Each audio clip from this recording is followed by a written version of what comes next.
Hey, it's Dan. Welcome back. This is iAllegedly, and today's my birthday. I've got a good one for you today. I've got so much to cover, and glad you're here.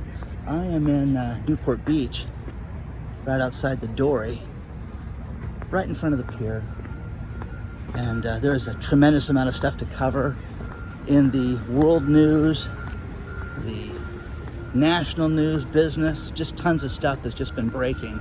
And this is where all the fresh fish comes in. They bring it in, they catch it, and they cut it up. Got nothing today right now, so waiting for it to come in. First things first, please don't forget to hit the like button, hit the subscribe button, and share this with everybody. First things first, we just got news that inflation's up again. Hey, wow, what a shock.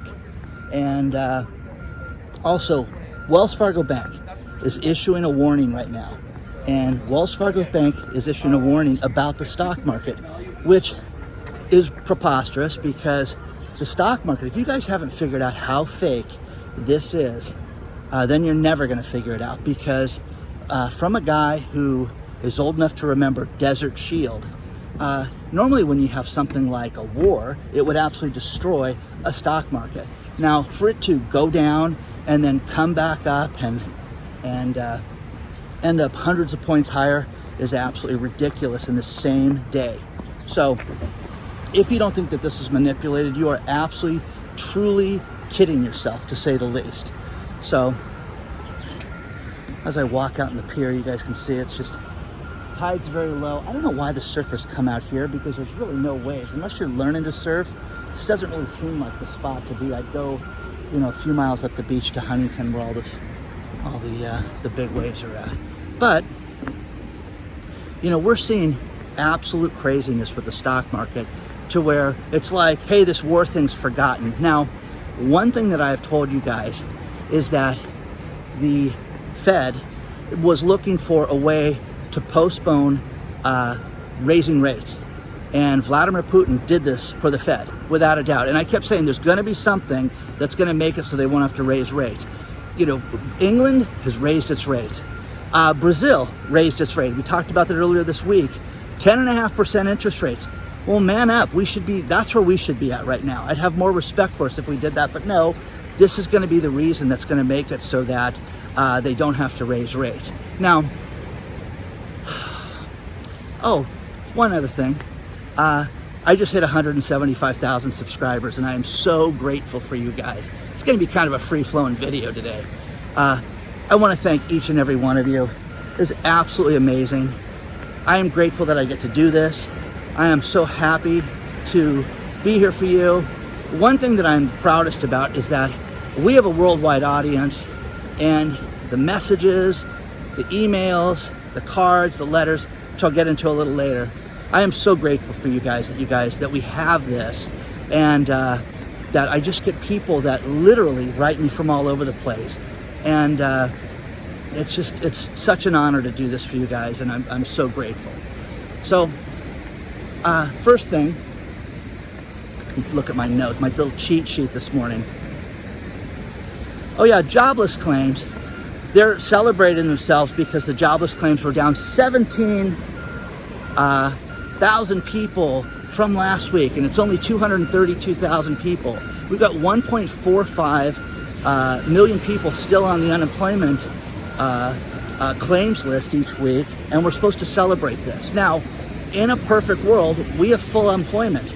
Everything's great in the economy. Everything is supposed to be moving forward, and you guys should just be, selling stuff hand over fist. And we all know that that's not the case.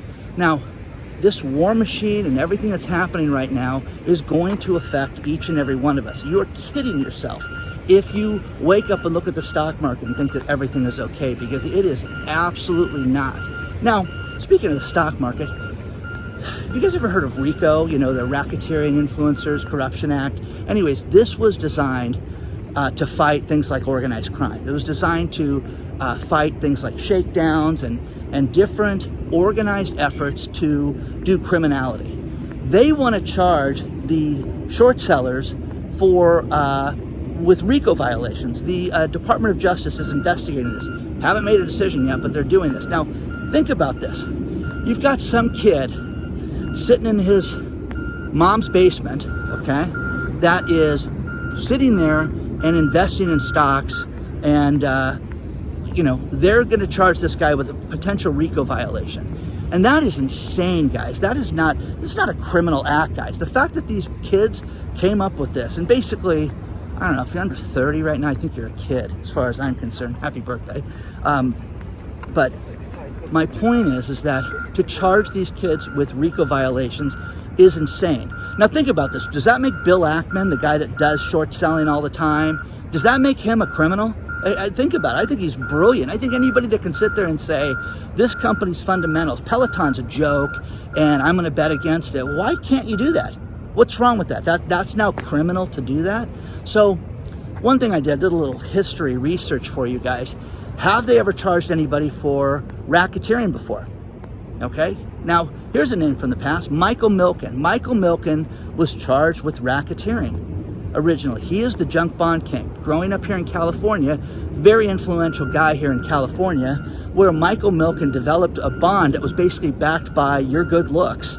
And these caused the banking crisis and stock market collapse. They pinned it on him and blamed him. But when he agreed to settle his case and agreed to the crimes that he said he was guilty of, he never agreed to racketeering. That was dropped. So there's that. So he was charged with it originally, and they threatened him with it, but it was not officially, he was not charged, he was not, did not plead guilty for racketeering. The next one is the one and only JP Morgan. JP Morgan has had fines for racketeering for manipulation of the metals market. Now, the fact that silver is down again this morning, when I left the house to make this video, is insane. The fact that you have them getting charged with, again, they've been charged with this. This has happened many times, guys, where they get charged with Rico violations, pay a fine, and you don't see Jamie Dimon doing a perp walk for silver. It's not going to happen. So it's ridiculous that they want to charge these people with racketeering for stock sales. So there's that. The oh yeah, U.S. growth, they're celebrating this morning that it's at 7%, and it's higher than we thought it would be. Who believes this? Do you believe any of this now? When you see that there is a conflict in a foreign land that your kids could potentially be sent to, you think that this is okay with the markets? Everything should be down 10,000 points right now, but it's not. It's up right now. So, you know, good old Truist Bank and the BB&T Bank, their merger, you know, they just announced another 38 closures for their bank branches. That's a big deal, guys. People sitting there not having local banks. And this is just the 38 branches were in the Richmond area that they just announced. But when the smoke clears, at the end of the pier now, look at this guy. When the smoke clears, they anticipate that they're going to lose 800 branches. 800. So Newport Pier is a little different than some of the other piers. There's a restaurant that's been absolutely closed for years down here. It's going to be a nightclub. It's going to be your mom's favorite place. It's going to be a restaurant. La la la. Just never took over. But again, think about it. You got the problem with a restaurant, nightclub, or anything is that then you got to park your car way down yonder and then come back here. So yes, I just used the word yonder. Okay, so anyways, the mergers, get yourself ready. You know, go in there to your bank and talk to your branch, and if you have a local bank that you deal with, and ask them, is there any potential you're going to close this bank? Should I go start a relationship with another branch? Do it and see what they tell you for that. Remember 3-4 weeks ago when I did the retail video on the debacle in Lake Forest, or excuse me, Lake Elsinore. Lake Forest is a nice city. They had that mall in Lake Elsinore, how it was the outlet mall. Now, they just did an article that I included in the video description below that is insane. talking about how this mall is going to be converted to an experience center, and you've got a something that's opening where you can throw axes, and they're going to have a beer pub open up, and you're going to be able to go there and drink. Now again, guys, 130 stores, there's like 20 open right now. They've talked about how they put art around the outlet center to make it look good so you can experience this. Well, it's horrible, guys. It's an absolute disaster. The only experience you're going to get from going to that mall is a ghost town. Remember that. Now, the American Dream Mall, they're talking about that thing. And two, again, I spoke about that on the same day, and both these stories popped up this morning. And the American Dream Mall, the owner was, hey, I wanted to set up the greatest mall in America, and it's an absolute disaster, and I'm sorry that I let everybody down. Well, this guy did, the owner of that mall did the one thing I tell you guys not to, and that is, if you are low on funds and you've got bills to pay, and you're going to go pay them and then be broke and still be in the same position, it's time to negotiate that.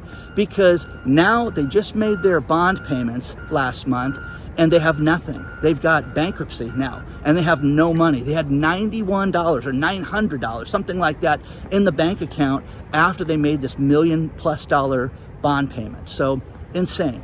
Again, when you are negotiating anything for your business, and any supplier, any vendor, anything, if you are at the end, cash is king, guys. Cash is something that you need, because you're never going to know what's going to happen. What if you have to hire an attorney? What if you hire a bankruptcy attorney? Those guys don't work for free. Oh, they don't? No, they don't. You got to get some cash to go deal with those guys. So the other thing is, there's $400 million being forgiven in student loan debt. And this, when I first started reading, I was really upset by this. But here's what the story is. You had banks, you had colleges that were set up that went out of business. And these kids were paying for stuff and didn't get degrees. Now, some of this I agree with and some of it I don't. I'll tell you this, is that, ITT Technical Institute, these people went out of business. This is something that here in Southern California, you'd see this on TV all the time. That beeping sound in the background is they're cleaning the beach. They scrape the beach, get rid of all, the cigarette butts and trash and things like that, and make it all smooth and perfect for everybody. So that's what that is. When the guy backs up because he's lazy and he doesn't drive it forward. That's what they're doing right there. So some of these colleges, think about this. Let's see, you got Westwood College, ITT, School of Manufacturing, Corinthian College, Marinella School of Beauty. Now, there was a Marinella School of Beauty in Orange, which caught my eye, and it just had all these beautiful women that were learning how to do perms and stuff like that, and they would collectively leave, this was by the Orange Circle, and they would collectively leave the college together and go eat together. So you'd have all these hot chicks that would go to restaurants and stuff together, and it was always the treat when you're a young man watching that. Now, the one thing that I don't agree with is Devry, okay? Think about what I'm going to tell you. Devry Institute, which I think is still open, if I'm correct, if I'm not correct, you guys can correct me if I'm wrong about that. But one thing that Devry promised people was they promised a 90% placement for jobs. And they only averaged 58% placement for jobs. So there was a class action lawsuit, and these people get 20% of that $445 million for Devry students to pay off their student loan debt, which I don't think is fair, because there was a lawsuit here in California where you had a woman that went to a law school, and she said they promised me they'd get a job, that I'd get a job, and I've got no career, and it's been horrible. Well, wait a second. From a guy who works with somebody who works with lawyers going to these schools, there's a tremendous amount of these lawyers that should never be lawyers. There are a tremendous amount of these people that are social misfits that will never get a job. And so to place 58%, I was like, wow, that's a high number. I thought it was going to be like 18% or something like that. So 58% of the people that went to Devry got a job, and that's not good enough. Again, in this world, do you think there's lazy people? Do you think there's entitled people? Do you think that there's people that may not be a fit for your company and you don't want to hire this degenerate or this slacking, lazy woman? Okay, I could really get graphic on that, but you know what I mean? So they sued over the 58%.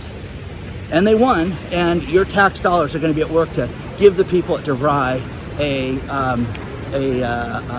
free college education. See this, guys? Let's take a look at this over here. That's just beautiful. It's just nice. The tide is really out right now, but you've got the beach. It's early. This guy's just scraping the sand, which is nice. When you come out here and the sand's all clean, it's kind of cool just to be it's like, you know, a new towel or something you're laying out. It's kind of cool. Now, here's what I anticipate is going to happen. You can say you heard it here first. I think that you're going to see people that are buying houses right now, and like these millennials and these people that are upset, they're going to come back and say, hey, I had no idea that my house was going to go down in value. This is ridiculous, and I want this loan forgiven, and I want out of this house. Now, for those of you that are old enough to remember 2008, remember the shame, the embarrassment of buying a house and being upside down and not being able to sell it and having to go negotiate with the bank and work on short sales so that you were not foreclosed on and you were out of there. Now, here's the thing about this. When people did this in 2008, if they were forgiven a loan, they got a tax bill for that. They got a 1099 from the lender stating that you borrowed $1 million and we sold the house for $800,000. Here is $200,000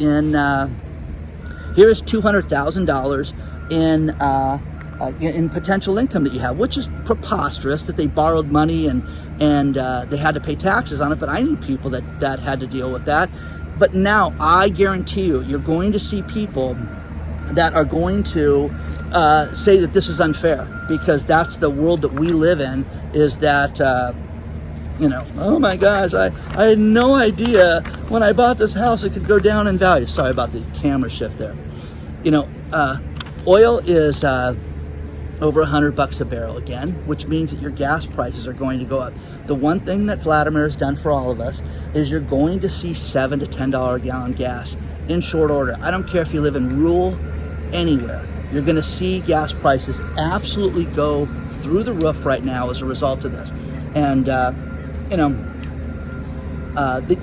another great article about the housing prices are not sustainable. Oh, there's a bunch of good, cool business grants that are out there that I've got the links for. American Express has a grant that they've done in the past that they've expanded upon for small business owners, and it's you've got $255,000 grants that are out there, and they've got grants for restaurants, grants for businesses, grants, minority grants. FedEx has got a small business grant. You can get 10 winners that can get 50 grand, and there's $385,000 in awards. They upped it from $250 from last year, which is really cool. And then there's 10 minority business grants from Capital One. And okay, Argentina, the inflation in Argentina is absolutely insane right now, guys. Think about this. In 2006, they had 10% inflation, 9.8%. And then it was 25% in 2007, a year later. Now, it just crossed over 50.9% inflation in Argentina. That is nuts, guys. And again, could we see that here? Oh, Dan, that'll never happen. You know, the Federal Reserve is an absolute farce. This whole thing is a joke. Think about this, war, okay? And we are not seeing absolute chaos in the markets, okay? The economic news that we got this morning of just inflation and that your wages are not keeping up should be enough for that. So, oh, here's the final thing, and I'll get into a thank you, and that is they want to tax plastic right now. Polyethylene triapolate resin, okay, PET, okay? They want to charge a tax on that. Now, guys, everything that's made with this is insane, okay? What can we do? This will help clean up the economy. No, it won't. Do you guys like plastic spoons, plastic forks? Do you like everything that's made with plastic? Your car has plastic parts in it. All these different things that are out there that are affected by this would be worldwide. It would be in every single economy. But here in the United States, they want to tax plastics. It's insane. The final thing is Elon Musk. Elon and his brother Kimball, they are being investigated, of course, by the SEC because they're saying that they potentially manipulated, did insider trading with their $11 billion in stock sales. Now, excuse me, they had tens of $billions in stock sales, and they had Elon Musk is paying $11 billion in taxes for his personal income, and this guy's being charged with insider trading, potentially. Again, it gets kind of old, guys. Got the surf school all set up, everybody out and about for the day. You know, it's sad, you got people sleeping right in front of the pier, so that's a mess. But again, you know, I give Elon Musk a hard time, but I think that this is ridiculous. This guy paid $11 billion in taxes, and now they're going to shake him down for more, saying that he may have had insider trading. So, final thing, guys, is I want to thank everybody for all the warm birthday wishes. Today is my birthday, and one thing I want to tell you guys, if you guys want to, we're having a giveaway. If you guess my age in the comments and you're a subscriber, then you're thrown into a basket, and the crew's gonna pull stuff out and send gift cards and very cool stuff out. I made something for you guys that we're gonna give away in short order. I was hoping to have it done before my birthday, but it's not. So with that, you guys will get that in a few weeks too, so you get something coming up. But anyways, one thing that I want to thank everybody for is the gifts, but the notes. The notes and the time that you guys took to write messages to me, I truly appreciate that. It's the greatest thing ever. When I was a kid, my father taught me something in business, and that was to show up there and confront the person, good or bad. If you've got to win, they're going to be more excited because you're standing there. If they're angry at you and you show up, they're going to be less angry. And this has always served me well. And it's been good for business, good for school, good for women, good for everything, because you're standing there, okay? Now, that being said, there's a guy out there named Steve Sims who runs Bluefish Marketing, who gave me my 1-2 punch. And what I mean by that is, Steve was talking at Joe Polish's I Love Marketing conference a few years back, and he talked about what you can do different. What is your 1-2 punch that you have in life? Well, my 1-2 punch now is this, and that's the notes. The notes that you guys have taken are so impactful because they get read. Every single one of those gets read. You don't open a card and not read it. You look at it. But in business, this has been the greatest thing ever, and I have to thank Steve Sims for this, because think about this. I've gotten my kids in baseball programs because of this. I've gotten homes because of this, because I'm the guy that writes the note and tells them how important this would be. Women, send them a note, guys. Or ladies, you want to make an impression with a guy, send him a note, okay? You know, I mean, that is impactful because they're going to read it, okay? A text, great, okay? I sent her an email, okay? You're an idiot, okay? Write her a note and get that to her. She'll read that. But in business, it's been the greatest thing ever because it has been impactful. I have gotten my keynote speakers as a result of writing these notes. I have gotten more deals done because I write a note, or I'll meet somebody and thank them afterwards with a note. And again, Steve Sims, it's the greatest thing ever.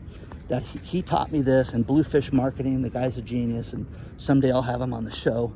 But that's something that everybody should look at. Now, the advantage to this is you guys taking the time to do this. I know how long it takes to sit there and write a card, and those are so meaningful. The best gifts in life are not money. They're not, hey, what'd they buy me? What'd they give me?